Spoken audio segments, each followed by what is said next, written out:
Panorama do mercado com abas as principais notícias da sexta-feira, dia 7 de agosto. E hoje as expectativas todas se voltam para o resultado do payroll, que é a contratação, a folha de contratação das empresas norte-americanas, que vai definir o dia e que vai causar uma pressão ou um alívio para o Federal Reserve. Então, existe um consenso que aponta para mais ou menos 80.000 empregos criados e o desemprego em 4,2%, com crescimento salarial anual de 3,5%. Então, nesse primeiro cenário, se ficar ele entre 60.000 e 100.000 vagas, as treasuries ficam estáveis, é bom para o Nasdaq, bom para o S&P, dólar neutro, e até bom para os emergentes. Agora, se houver um payroll mais forte, 130, 150.000, que eu acho pouco provável, tá? Aí teria o aumento da possibilidade de juros já para setembro é imenso, aí não tem o que falar.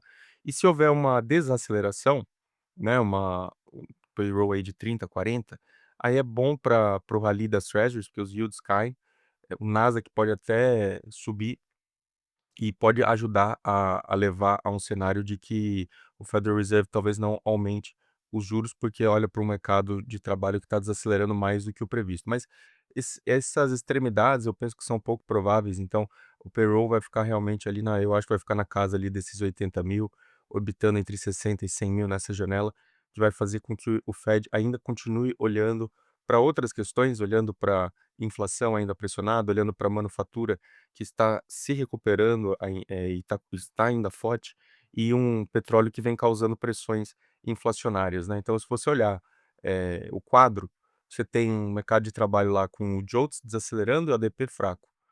Agora você tem atividade de serviços em 54,1 e encomendas fortes, novas encomendas fortes. E a inflação também num período aí chamado período de reflação. Então isso fica num cenário em que o Fed precisaria ter uma desaceleração muito forte para manter os juros onde estão. Então essa é a minha particularmente a minha visão, então eu penso que nós não teremos muita surpresa hoje em relação a isso. Tanto que interessante aqui mencionar no panorama que o Alberto Mossalem, que é o presidente do Federal Reserve de Saint Louis, ele fez uma declaração ontem muito interessante falando que ele teria preferido aumentar os juros na reunião anterior. E o detalhe que ele não foi um voto dissidente. Então, fica um uma impressão de que ainda daqueles votos lá de 9-3 ainda tem gente ali que, apesar de ter votado com o chair, para acompanhar o chair, tem gente ali que achava, melhor subir, mas aí para não ficar como voto dissidente foi em linha com o Kevin Warsh. Então só pra que você entenda também a dinâmica desses órgãos, que é um órgão colegiado, não deixa de ser, e tem um impacto interessante. Mas feita essa abordagem do macro e que é o evento da semana praticamente, fora o Copom para a gente aqui no Brasil, mas em termos de alocação internacional, certamente o payroll é o principal fato. Continuamos com os earnings americanos aí muito fortes, né? Tivemos o resultado do Airbnb com um bom resultado, receita 3,6 bi de dólares, o mercado esperava 3,57 e o lucro por ação foi de 1,37. O mercado esperava 1,03. E teve um crescimento interessante, né, em razão da Copa do Mundo, mas a Copa do Mundo por si só não teria capacidade de causar um aumento tão expressivo. Na verdade, o que tem acontecido é que o Airbnb não tem ficado apenas com como aquela plataforma de locação por hosts, né, e tem conseguido ampliar seu leque de serviços para hotéis, boutique, para serviços, aluguel de veículos, experiências, e está conseguindo também entrar em mercados emergentes, o Brasil inclusive, um deles. Então está sendo ao invés de ser uma alternativa ao hotel, o Airbnb se tornou uma plataforma global de viagens, então fica esse comentário. Eu particularmente gosto muito da empresa, acho a empresa muito bem gerida, gosto do Brian Chesky, que é fundador e CEO. Eu tenho o Airbnb na carteira, não é recomendação de investimento, eu faz muito tempo que eu já tenho, eu acho que é uma empresa que é muito disciplinada na geração de caixa, na administração de custos, e na minha opinião, tem um branding forte e uma barreira de entrada, porque ela faz muito grande. É claro que ela tem que competir com Booking, com Expedia, que também soltou resultado, mas a despeito da competição bastante acirrada, ela tem um branding legal e um diferencial que eu vejo como um moat bem estabelecido, na minha visão. Agora, e lembrando, nem nada que eu falo aqui é recomendação de investimento, apenas aqui o meu comentário. A Expedia também soltou o resultado e elevou sua projeção anual, depois de observar uma recuperação na demanda doméstica, né, então a parte do turismo nos Estados Unidos parece que está bem aquecida, né. O consumidor americano gastando ainda com experiências, e parece que o pricing também está saudável. Então, esse consumidor de renda média alta americano ainda não apresentam um comportamento recessivo, que também é um bom termômetro. Às vezes você olha para os earnings da empresa e você consegue, pegando umas 3, 4 empresas, aí você consegue ter uma leitura mais ou menos do que está acontecendo na economia.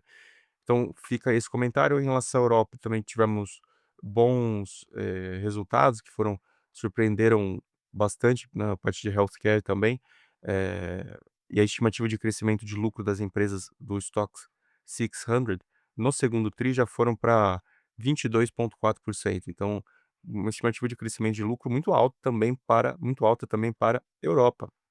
Então fica esse comentário.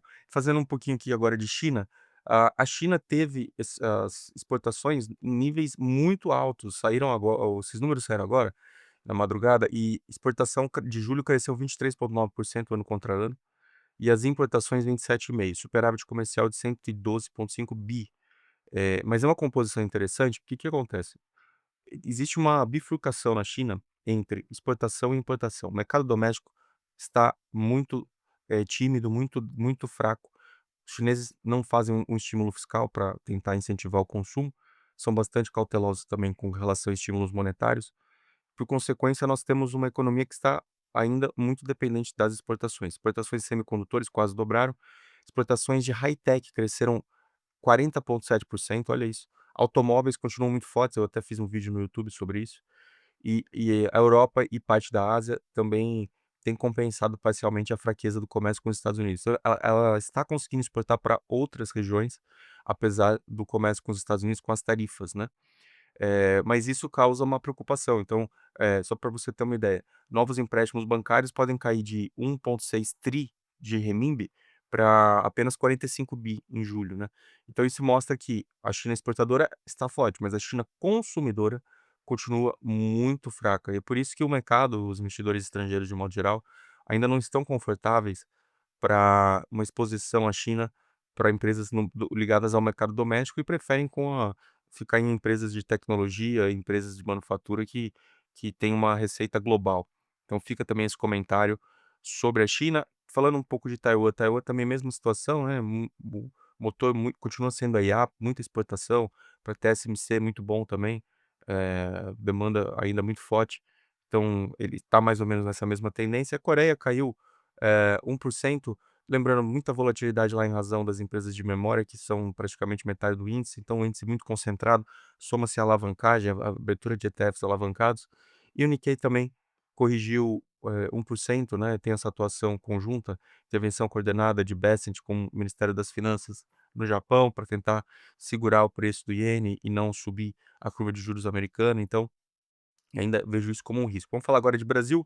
Saiu o esperado resultado da Petrobras, já tínhamos uma prévia do operacional, então mais ou menos já tinha uma estimativa do que aconteceria, né, não houve muita surpresa, mas o resultado muito forte. Um lucro líquido de 52 bi para uma receita de 169 bi, então 30% de margem líquida, vai ter um payout sólido também, anunciou dividendo de 17 bi, que é um payout aí de quase 30% em cima do lucro líquido. O grande ponto da Petro é que ela sempre vai negociar com um prêmio, né, porque tem uma questão de interferência do Estado e de políticas públicas que podem interferir na sua rentabilidade, e foi exatamente isso, né. Ainda paira sobre ela essa questão do imposto de exportação, alíquota de 12%, vai pagar aí mais ou menos 5 bi aproximadamente, estimado de pagamento, e subsídios governamentais também que orbitam quase aí na casa de 10 bi e ainda não foram pagos. Então, para a valuation isso pesa, e como essa renda extraordinária é apropriada em parte pelo Estado antes de chegar ao acionista, o mercado sempre vai negociar com um múltiplo mais punitivo, né. Mas dito isso, a empresa se beneficiou muito da valorização do petróleo, por isso um resultado tão forte, crescimento de receita de 42% ano contra ano, crescimento de EBITDA de quase 80%, então fica aí e de lucro líquido 96%. Então resultado muito sólido por parte da Petrobras, sem sombra de dúvidas. Em relação ao Copom, fiz os comentários ontem, né, sobre a abertura do caminho, até também gravei um short, porque a gente vai postar hoje esse short, falando um pouco sobre o caminho deixado em aberto pelo Copom. Eu estava dando uma olhada nas incorporadoras, algumas incorporadoras que me interessam, eu estava dando uma olhada na Lavi, eu sou acionista da Lavi e já há anos, e a Lavi está com um drawdown de praticamente 50% e com bons números. E quando você olha o preço lucro futuro, está precificando quase 3,5 para 12 meses, tá barata, né. Mas investigando um pouco mais, a impressão que eu tenho é que o mercado vai acabar revisando esse lucro, e aí esse múltiplo vai subir, porque quando houver a revisão do lucro projetado, esse múltiplo deve subir, sei lá, para 4,5, 5. Ainda assim uma empresa barata, né, mas muito sensível à Selic, aos juros reais, é quase uma proxy de juro real, mas eu continuo com a empresa e continuo ainda estudando mais para ver se eu vou subir ou não, porque eu penso que o prêmio de risco ainda é bastante vantajoso.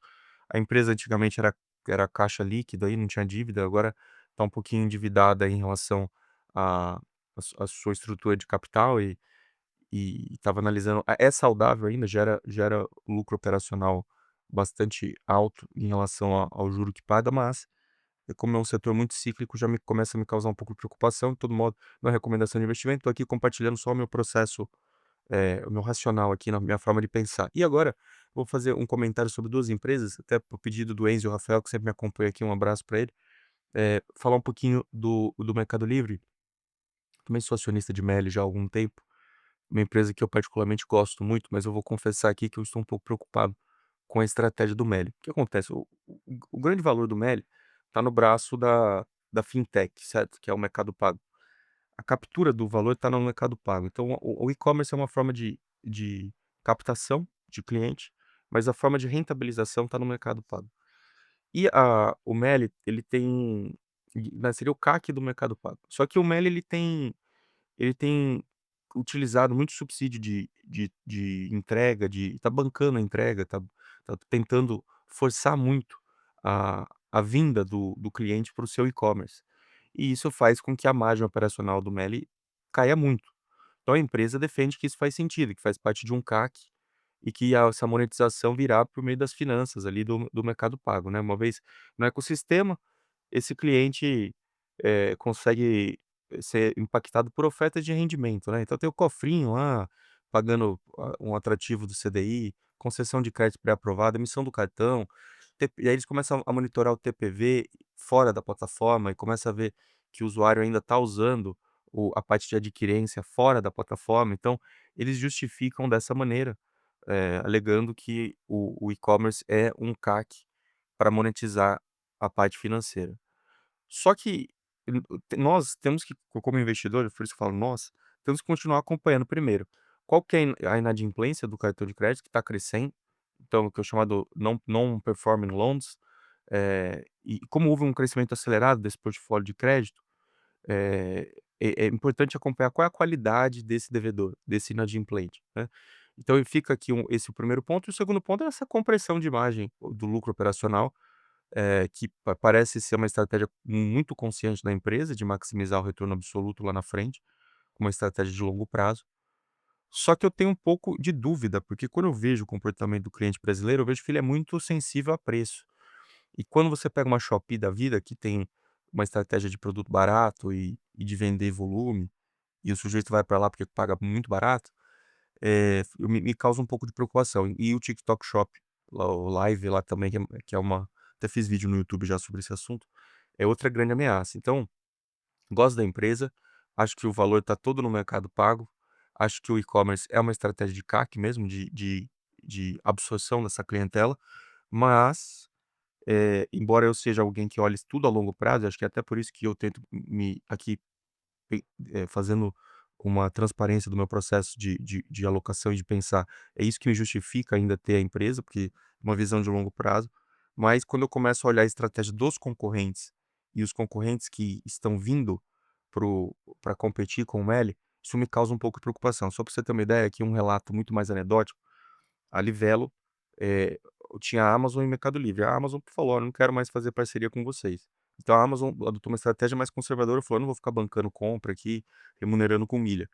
Então fica esse comentário sobre Meli, desejo a você um excelente final de semana e voltarei amanhã com a retrospectiva. Um abraço e até mais.